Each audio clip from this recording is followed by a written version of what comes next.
Picture getting up tomorrow, and your career is gone. Currency doesn't exist. Your manager doesn't exist. The notion of a Monday doesn't exist.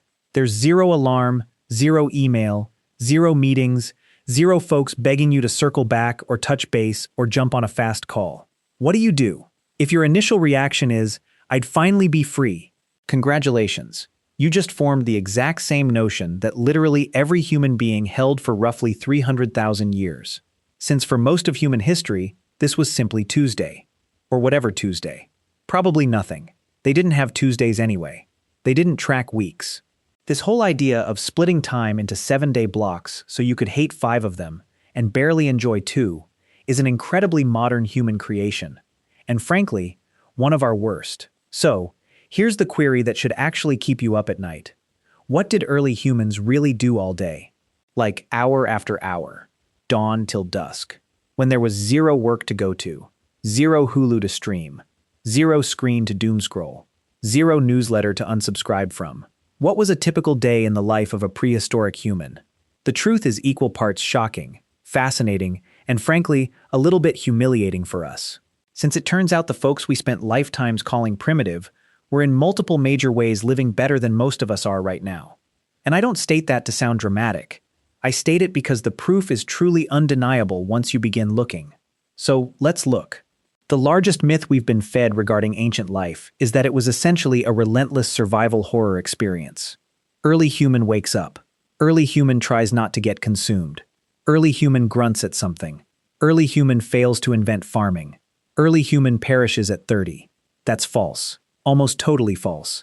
And the reason we accepted it for so long is actually kind of hilarious. It's because we examined the physical evidence of ancient life and formed conclusions. We discovered bones with cut marks. We discovered weapons. We discovered the remains of beasts they'd chased and butchered. And we said, ah yes, savage survival all day, every day. Yet, here's the catch. We also found cave artwork. We discovered musical instruments crafted from bird bones and mammoth tusks, dating back 40,000 years. We discovered jewelry crafted from shells, from teeth, from carefully pierced pebbles strung together as necklaces. We uncovered signs of people wandering hundreds of miles on foot across terrains with zero roads, zero maps, zero taxis, simply to swap pigments for body paint. We discovered graves where older people who had endured decades with severe physical ailments were buried with care, with rituals, occasionally surrounded by blossoms. That's not the conduct of a species spending every conscious moment in survival dread. That's the conduct of a species that had time on their hands, a ton of it, and was doing truly fascinating things with that time. The survival horror narrative isn't just incorrect. It's almost the opposite of the truth. During the 1960s, an anthropologist named Marshall Salins tried something that was deemed fairly radical at the time. He actually observed modern hunter-gatherer groups with intense attention to their time use, aiming to comprehend what daily routines might have looked like before agriculture completely revolutionized human existence. He examined the Hadzabe Kungsan people of southern Africa's Kalahari Desert, the Hadza of Tanzania, native communities in Australia, cultures that had preserved variations of the hunter-gatherer lifestyle into the modern era. And what he uncovered shattered the prevailing narrative almost completely. On average, these tribes spent roughly between 3 and 5 hours each day on what you might term survival work: hunting, foraging, cooking food, fixing tools, building or fixing shelter. 3 to 5 hours per day. The remainder of the time, truly, authentically free. Chatting, relaxing, sleeping, playing games, crafting music, creating art, making tools they didn't instantly require, sharing stories, participating in the intricate social customs of community life. Salins dubbed hunter-gatherers the original affluent society. Not because they owned a ton of stuff. They owned almost nothing in terms of physical possessions, and purposely so. Because everything you keep is something you must lug around. But because they possessed the one thing that every modern human is frantically chasing and almost never successfully catches: time. Plentiful, unscheduled, unmonetized, truly free time. Now, contrast that with the average contemporary adult, who amidst their job, their commute, their administrative chores, their childcare duties, and the overall exhausting burden of managing a modern life, gets approximately 2.5 to 3 hours of true leisure per day, if they're lucky. And most of that leisure is spent gazing at a screen, absorbing media algorithmically optimized to make them anxious enough to keep watching. We are laboring more hours with more stress, with less rest, than folks who were hunting animals with sticks. Let that simmer with you for a moment. Let's break it down. Because this is where the tale gets truly extraordinary. They conversed, constantly and expertly. If you could travel back in time and watch a group of hunter-gatherers sitting around a flame in the late afternoon, the most striking element wouldn't be the flame, or the animal pelts, or the stone tools, or the lack of Wi-Fi. It would be the conversation. Because early humans were relentless, dedicated, enthusiastic talkers. Anthropological research of modern hunter-gatherer tribes has consistently revealed that a massive chunk of their non-work time, potentially 60 to 70% of all social time, was spent in conversation. And not purely tactical conversation. Not just the mammoth migration routes this season appear different, or I believe the river flows south from here. They gossiped, they shared jokes, they bickered, they flirted, they grumbled about one another, they swapped stories about events that occurred years ago, they theorized about things they couldn't explain. Robin Dunbar, the British anthropologist renowned for Dunbar's number, the hypothesis that humans can comfortably manage about 150 stable social connections before the cognitive burden becomes unmanageable, argued persuasively that language itself developed primarily as a method of social grooming. Since other primates maintain social bonds by physically grooming one another, picking parasites and dirt out of one another's fur, it's time-consuming and intimate, and it fosters trust and alliance. But as human social circles grew larger and more complicated, you simply couldn't physically groom 80 people. There weren't enough hours. So humans developed language to achieve the same social bonding purpose at scale. You can verbally groom many individuals at once. Sitting around a campfire chatting to 5 people simultaneously maintains 5 relationships in the time it used to take to maintain 1. Gossip in this context is not a character flaw. It is the original social technology, the foundational software of human community, which means that every time you phone a friend just to chat about nothing, or gossip with a colleague about something silly, or spend an evening doing nothing besides talking and laughing with people you love, you are doing exactly what your forebears did around a campfire 50,000 years ago. You are not wasting time, you are executing the oldest and most vital human activity there is. Here's something that truly freaks people out when they discover it. The idea of slumbering for 8 continuous hours at night is almost definitely a modern invention, not something humans evolved to do. Not even something humans historically practiced. Something we were basically pushed into by artificial lighting and the factory schedule. Historian Roger Eckhart devoted over 2 decades studying sleep patterns in historical documents, diaries, medical texts, court records, literature, and discovered overwhelming proof that before the widespread introduction of synthetic lighting, most people rested in 2 separate phases. First, sleep, from roughly dusk until sometime around midnight. Then a phase of being awake, truly, naturally awake, not insomnia, for 1 to 2 hours. Then second sleep until dawn. During that middle-of-the-night waking window, people didn't lay there in anguished insomnia, hoping they could get back to sleep. They got up, they conversed with their families, they prayed or meditated, they had sex, they smoked pipes, they visited neighbors, they checked on their livestock. Some utilized it for reflection and creative thought. There are records of people intentionally utilizing this period for problem solving, for writing, or the sort of deep thinking that the frantic daytime hours didn't allow. Ancient and medieval texts are casually full of references to first sleep and the second sleep as though these terms needed zero explanation. Because they didn't. Everyone understood what they meant because everybody experienced it.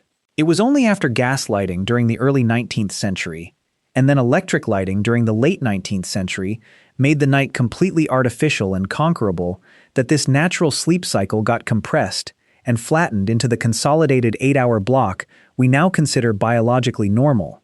It's not. Or at least it might not be. If you sometimes wake up at 2 a.m., lay there for an hour feeling strangely alert and peaceful, and wonder what's wrong with you, the answer is potentially nothing. Your system is doing what human bodies did for hundreds of thousands of years.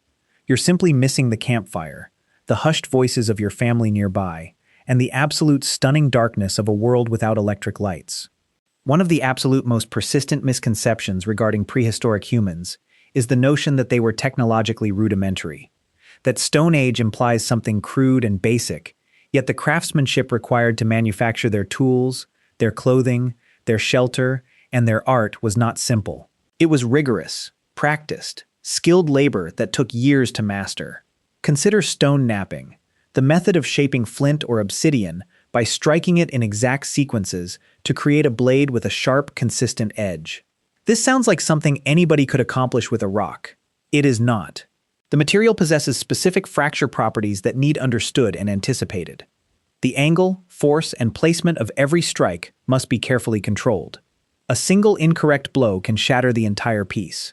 Contemporary archaeologists and enthusiasts who have attempted to learn knapping have reported that genuine mastery takes years of regular practice.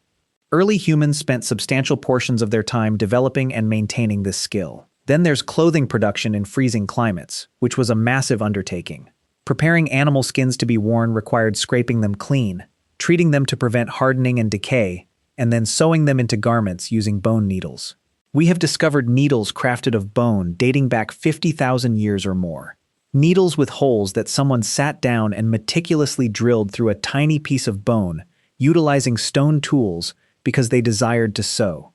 Because the quality of their stitching mattered to them. Because they cared.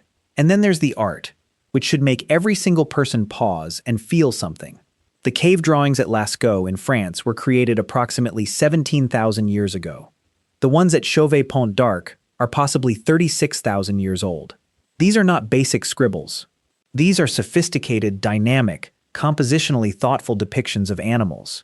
Horses mid-gallop, bison turning their heads, charging rhinoceroses, lions hunting in packs. They display an understanding of movement, of perspective, of light and shadow that truly astonishes contemporary artists and illustrators who study them. Several of the artists use the natural curves and protrusions of the cave walls to give their creatures three-dimensional form, so that when viewed by flickering firelight, the only illumination available to them, the horses and bison and aurochs, would appear to breathe, to shift, to move. They crafted cinematic illusion into stone walls in the dark 36,000 years ago. That is not primitive. That is breathtaking. And it means somebody stood in that cave, or crouched, or laid on their back on the rock floor, probably for hours, doing this work. Not because they needed to, not because it fed anybody, because they had something to express, and they found a way to express it in a medium that would outlast everything else they ever touched by tens of thousands of years. If there's a definition of art, that's it. They played, earnestly and enthusiastically, because of course they did. Because play is not a modern luxury. Play is one of the defining behaviors of intelligent social species. Crows play, dolphins play, wolves play, and humans, who are all of those things at once plus much more, play constantly and elaborately. We possess evidence of board games dating back to the earliest civilizations. The royal game of discovered in ancient Mesopotamia, dates to around 2500 BCE, and its rules have been partially rebuilt from a Babylonian clay tablet. However, organized games almost certainly predate any civilization. Kids in every hunter-gatherer culture ever studied engage in rich, complex play, imitating adult skills, creating rules and games, competing, cooperating, negotiating. This is universal across all human cultures that have ever been observed, and universality, in human behavior, almost always signals deep evolutionary roots. Wrestling contests, foot races, tests of throwing accuracy, these appear independently in ancient cultures worldwide, in groups with zero contact with each other, which is very strong evidence that competitive play is merely something humans do naturally when they have the time and energy to do it, which early humans, with their 3 to 5 hour workday, very much did. Play is also, it's worth noting, one of the primary mechanisms through which kids develop physical skills, social skills, and emotional intelligence. The boundary between play and education in ancient societies was basically non-existent. You learned to hunt by playing at hunting. You learned social negotiation by playing games with high stakes and real conflict.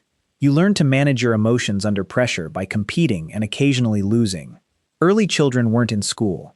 They were in the world, and the world was their teacher. They took exceptional care of each other. This is the detail that hits the hardest, and the one that receives the least attention in popular narratives regarding ancient humans.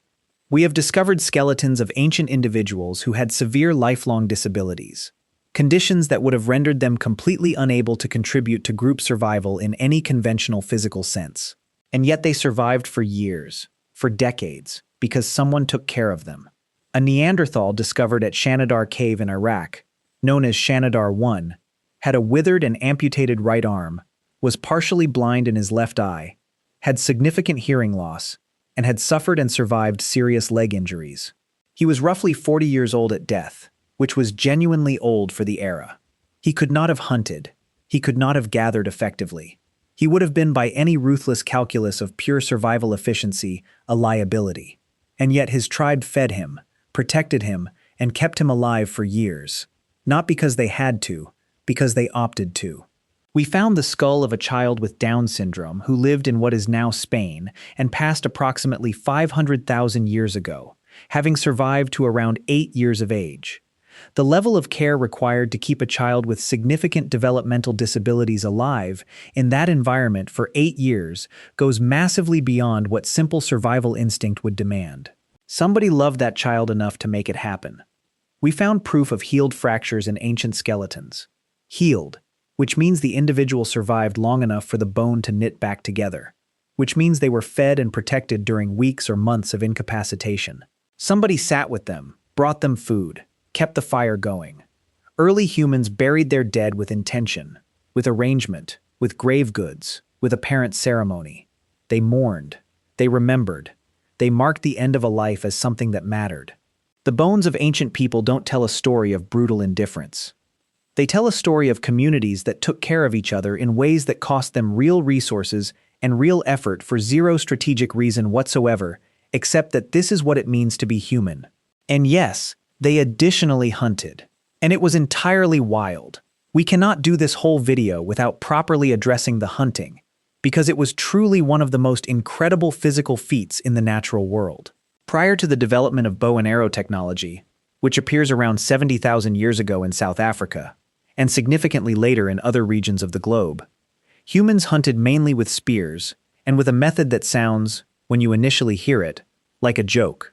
It's called persistence hunting, and it is precisely what it sounds like. You spot an animal, something massive, a kudu, a wildebeest, a deer, and then you tail it, not sprinting behind it, not attempting to outrun it, because you cannot outpace a wildebeest in a sprint.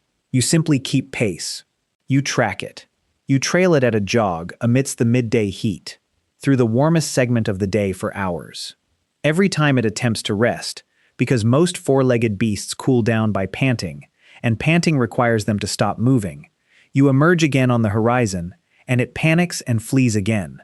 And you follow, again, for 5 hours, 8 hours, sometimes longer, until the creature is so thermally drained, so overheated, so physiologically depleted, that it literally collapses and cannot rise. And you stroll up to it calmly and finish the job. This functions because humans sweat. We remain one of the rare mammals on Earth that primarily cools our bodies through perspiration instead of panting, which means we can sustain movement in heat that incapacitates almost everything else. Our peculiar, hairless, sweating, flat-footed, large buttocked frames were specifically shaped by evolution for long-distance running in sweltering conditions. The gluteus maximus, the muscle that forms up most of your backside, is massive in humans compared to other primates. Not because we sit a lot, because we run. It's a running muscle. We developed it for exactly this purpose. Those odd flat feet, running adaptations. Our relatively long legs compared to our torso, running adaptations. The way our heads balance on our spines with surprisingly little muscular effort so they don't bob violently when we sprint, running adaptation. The reality that we can breathe independently of our stride, unlike most quadrupeds who must breathe in sync with their gait, running adaptation. We were constructed from the bones outward to be endurance predators. Long-distance pursuit hunters, the most improbable and effective ones on Earth. When you run a half marathon and question your life choices around mile 9, you are utilizing hardware engineered over millions of years of evolution, specifically to chase large beasts across open landscapes in the heat of midday. You were built for this. Your ancestors were terrifyingly skilled at it. What about authentic downtime? True rest. Here's something nobody anticipates. Early humans were probably significantly better at actually resting than modern humans are. Not simply sleeping more, or sleeping differently, genuinely relaxing, cognitively, emotionally, in ways that contemporary people have largely lost the ability to do. Neuroscience has identified something called the default mode network, a set of neural regions that activate specifically when you're not focused on any external task, when your attention is unfocused and inwardly directed. This network is linked with daydreaming, self-reflection, creative thought, emotional processing, and what scientists call mental time travel, the ability to simulate past events and imagine future scenarios. It's extraordinarily vital for psychological health and for creativity. And here's the problem. The default mode network demands genuine cognitive rest to activate properly. Your mind has to actually stop processing external stimulation. Yet modern humans fill essentially every quiet moment with input. A podcast, a scroll, something to watch, something to read, a notification to check. We have collectively accidentally engineered an ecosystem in which genuine cognitive rest is almost impossible to achieve without deliberate effort. Early humans didn't have this problem. Sitting by a fire after dark, watching the flames, not doing anything in particular, letting thoughts arise and dissolve without any agenda. This was normal. It was the standard evening activity for most of human history, and it likely had profound benefits for mental health, emotional regulation, creative processing, and the kind of unconscious problem-solving that the mind does when you give it space. There's a reason so many of humanity's great leaps in art, in philosophy, in mathematics, in technology, appear to cluster in periods and places of relative stillness and contemplation. The mind, when genuinely not occupied, does extraordinary things. Early people knew this, not as neuroscience but as lived experience. They were sitting with their own thoughts for hours every single day, noticing things, making connections, asking questions that had zero obvious answers.